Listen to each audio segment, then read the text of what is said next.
Olá, meus amigos, um dia de muita paz para todos nós. Hoje, exatamente 29 de abril de 2024, estamos nós reunidos para estudarmos a obra Lázaro Redivivo, uma obra psicografada por Francisco Cândido Xavier pelo espírito Humberto de Campos. Assinava então Irmão X. A semana passada nós iniciamos o capítulo 42, intitulado Filosofia da Dúvida. Então, nosso Humberto de Campos nos falou da descrença plantada pelos então estudiosos, né? Ele citou a ressurreição de Jesus, falou dos soldados romanos que estavam ali postos a pedido dos fariseus, para verificarem se iriam roubar o corpo de Jesus e depois lançarem a mentira de que Jesus teria ressuscitado.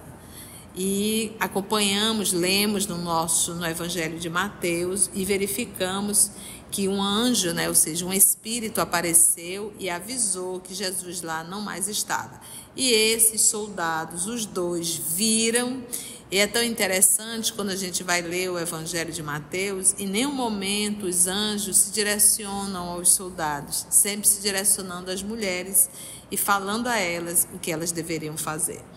Eles saíram dali, foram contar aos sacerdotes, e os sacerdotes pagaram uma boa soma e pediram que eles dissessem que, na verdade, o corpo de Jesus tinha sido roubado pelos os discípulos dele, Então, acompanhamos a fala de Charles Richer, falando, ele diz, não obstante os títulos enobrecedores que lhe exornam a personalidade, faz a revisão dos ensinamentos espiritistas, criando a metapsíquica, para evidenciar a supremacia da dúvida. Então, mais uma vez, um cidadão que bebeu na fonte, mas como cientista ganhou o prêmio Nobel, então ele não poderia admitir a existência, a sobrevivência e a comunicabilidade da alma. E aí ele inventou a metapsíquica.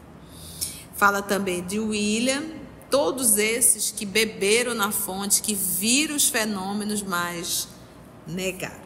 Então hoje nós vamos dar continuidade e finalizar, se Deus assim nos permitir. Vamos fazer a nossa prece? Eu vou pedir para a nossa amiga Janaína fazer a nossa prece de gratidão.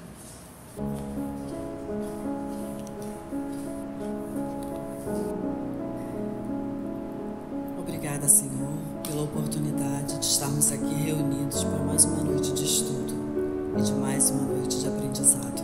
Que possamos, Mestre querido, pôr em prática todos os teus ensinamentos. Fica conosco, Mestre, hoje e sempre. Que assim seja. Obrigada, Janaína. Então vamos nós, retomando.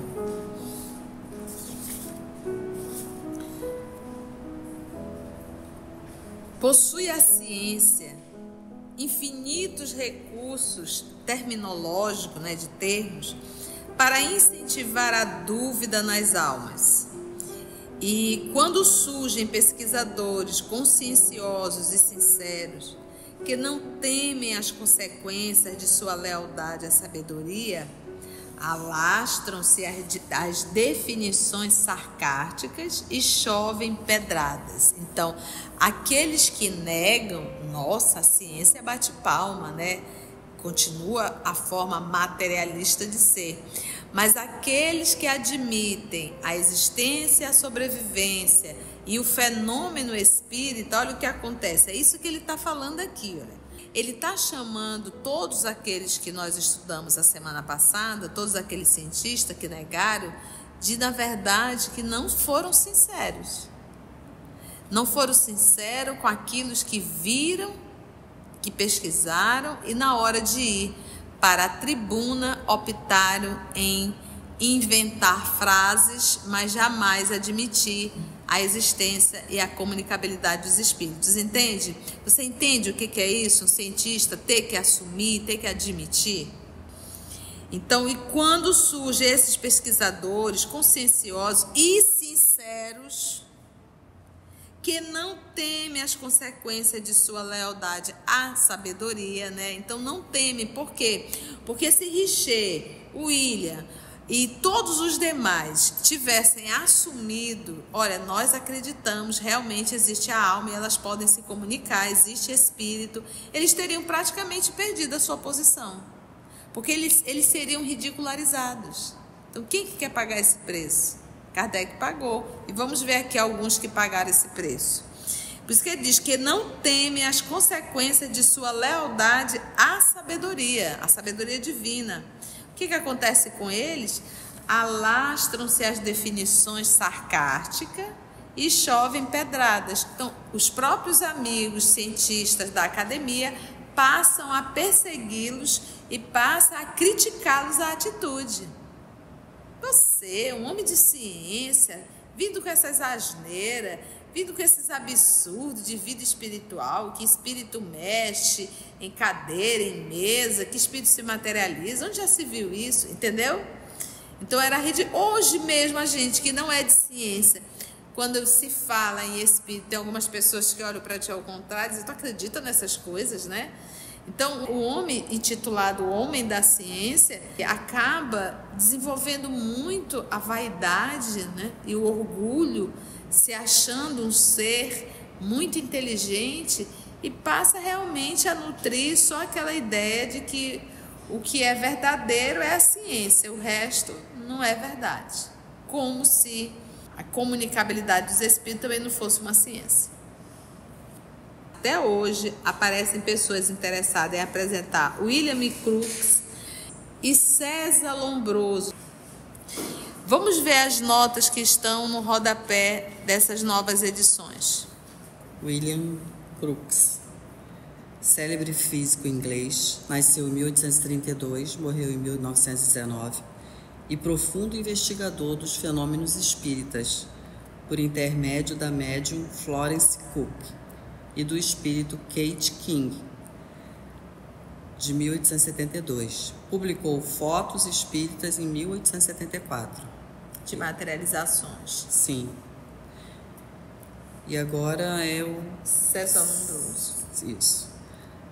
Criminalista italiano, nasceu em 1835, faleceu em 1909, fundador da antropologia criminal, combateu com persistência a possibilidade dos fatos espíritas e fez diversas experiências por meio dos médiuns, como Eusápia Paladino. Depois de diversas investigações, experimentações, se rendeu e em 1909 publicou o livro sobre os fenômenos. Olha aí, pesquisou, viu a veracidade e se rendeu ao fenômeno. Mas essas pessoas, como ele diz, ainda aparecem pessoas interessadas em apresentar o seu William Crookes e o César Lombroso na categoria de papalvos, ou seja, de tolos. Por quê? Porque eles admitiram o óbvio que é a existência e a sobrevivência dos espíritos. São chamados de tolos. E ele diz, a quem os médios subtraíram as faculdades de observação diante da vida.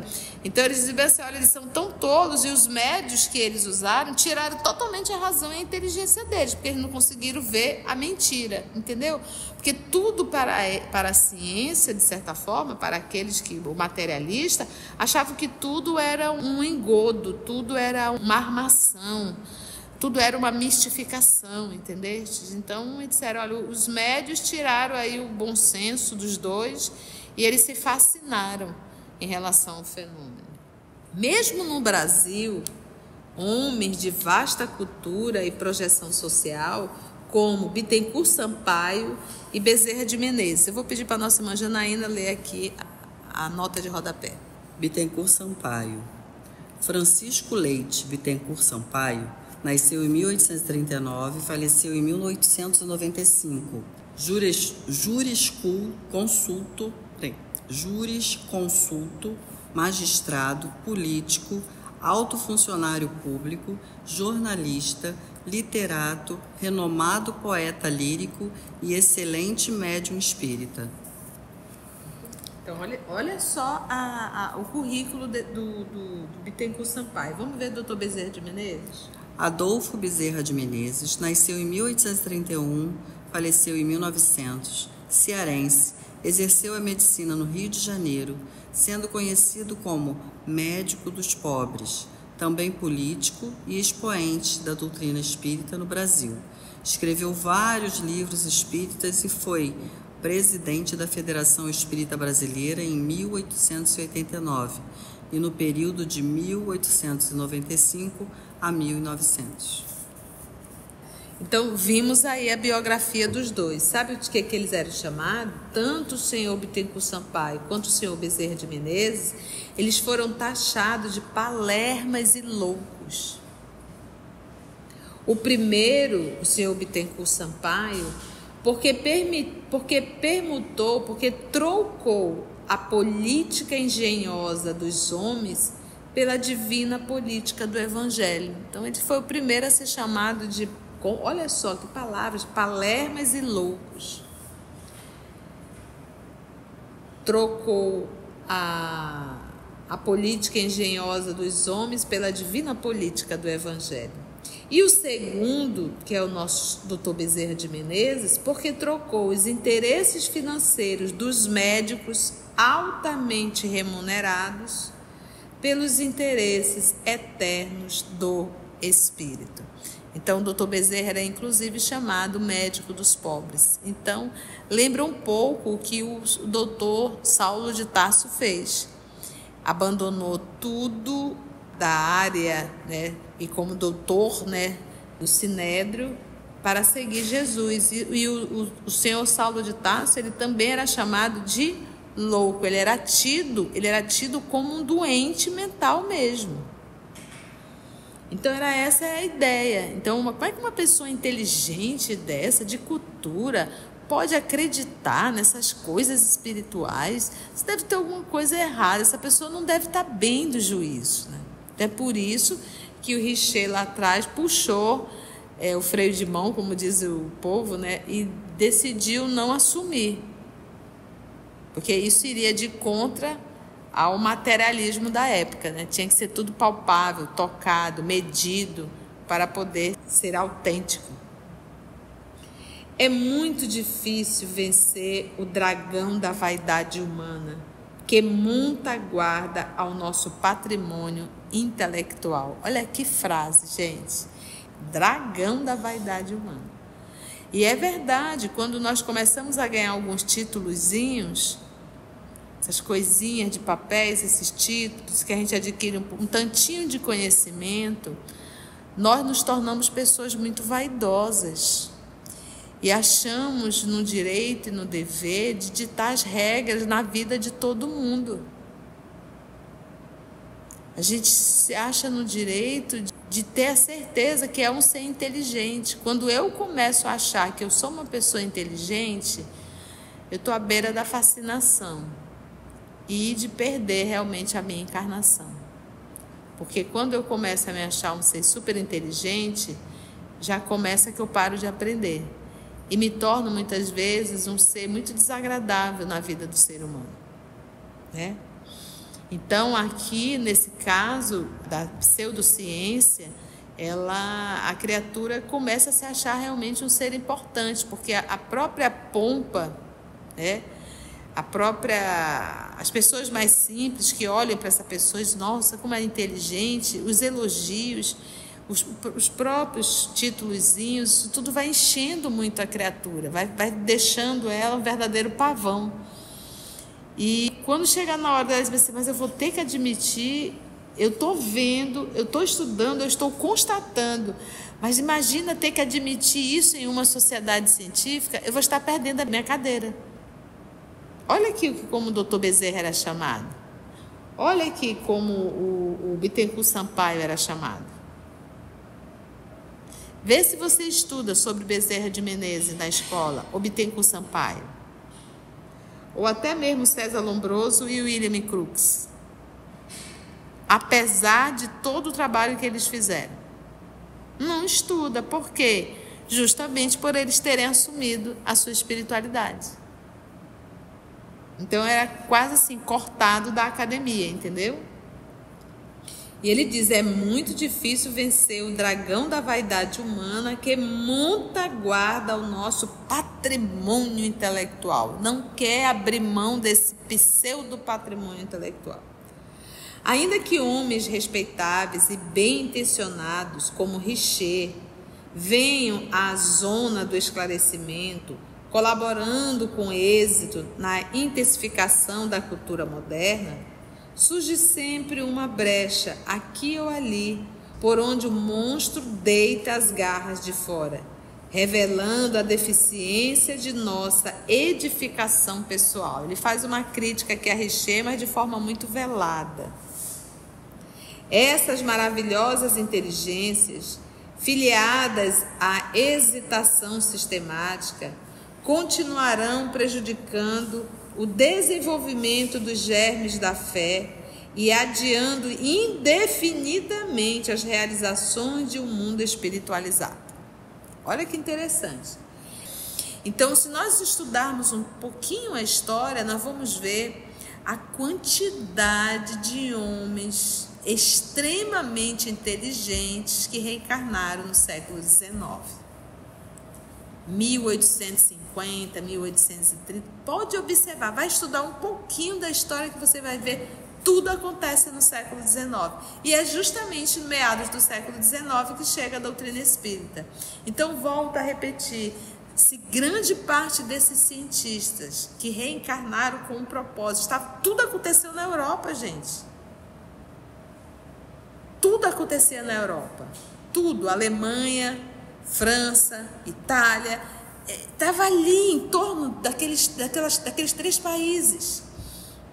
Então você imagina se esse grupo que reencarnaram também com esse propósito, se depararem com a doutrina e tivesse dito, é isso mesmo, é verdade. É autêntico, existe a vida após a morte, existe a comunicabilidade dos espíritos, existe a reencarnação. Gente, isso hoje, nós estaríamos talvez num grau de evolução muito melhor. Porque a gente pensa assim, essas lições da doutrina espírita me fez me tornar um humano melhor? A partir do momento que eu conheci essa casa, que eu conheci essa instituição, que eu conheci essa doutrina, eu me modifiquei? Ok? Agora imagina esse tipo de conteúdo comprovado cientificamente por uma grande gama de cientistas e todos aceitarem esse tipo de informações, entenderem a continuidade da vida. A primeira coisa que é acabar é o suicídio. Então hoje nós estaríamos em um outro patamar. Mas aí aqueles que vieram, olha aí o Richer, gente, aqueles que vieram para afirmar, por pura vaidade, por não abrir mão, como ele diz aqui, vencer o dragão da vaidade, acabaram anuindo com a negação. Por isso é que ele diz, essas maravilhosas inteligências, porque são seres inteligentes, filiadas à hesitação sistemática, estão sempre tentando negar, e de forma muito sistemática, continuarão prejudicando o desenvolvimento dos germes da fé. Continuam prejudicando. Os germes, que ainda não é nenhuma árvore da fé, são os germes ainda, e não consegue ir para frente. Por quê? Porque a ciência está sempre ali batendo. Ele diz da fé e adiando indefinidamente as realizações de um mundo espiritualizado. Adiando indefinidamente as realizações de um mundo espiritualizado. Até hoje, gente, continuam adiando.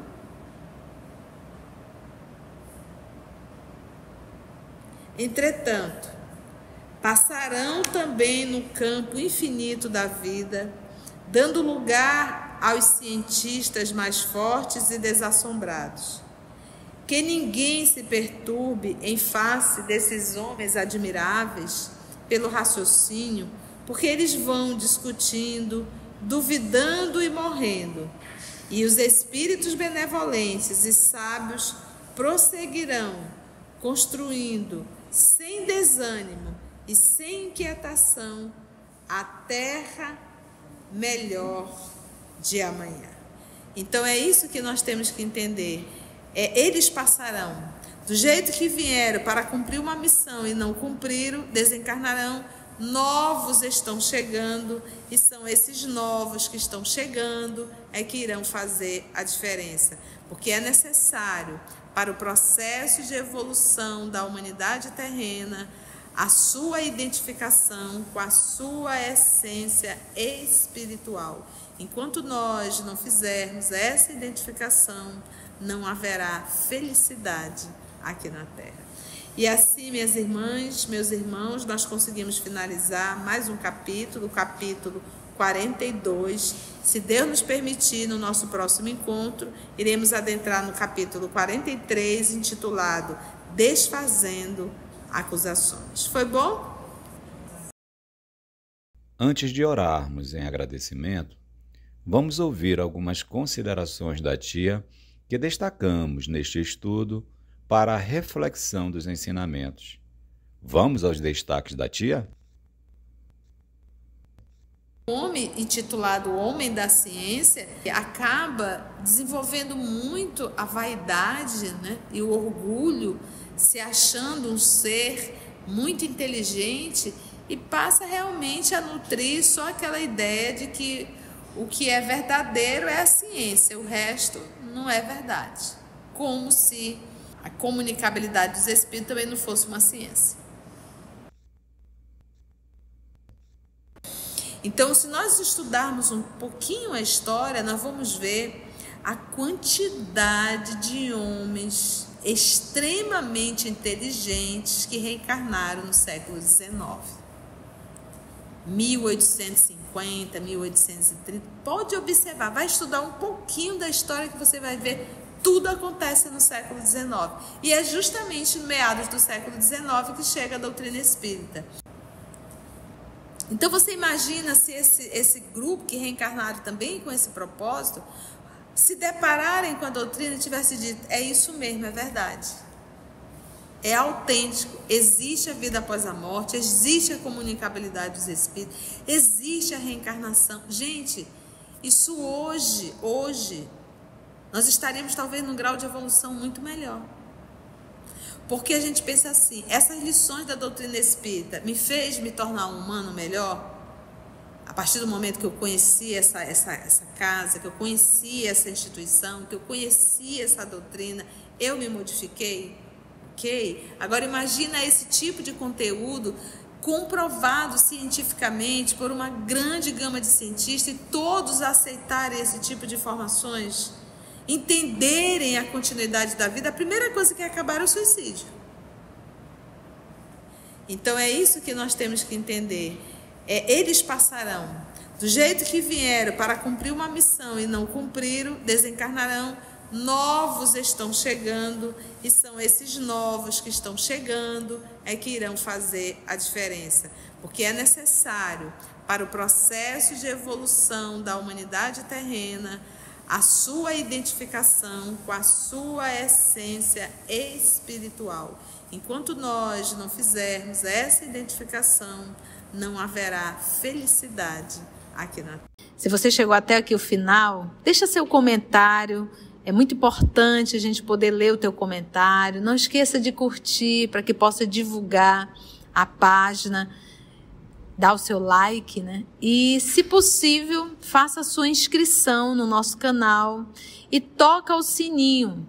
Porque quando você toca o sininho, o YouTube avisa para você quando o EOS publicar um novo estudo. Então, receba um grande abraço da família EOS Manaus.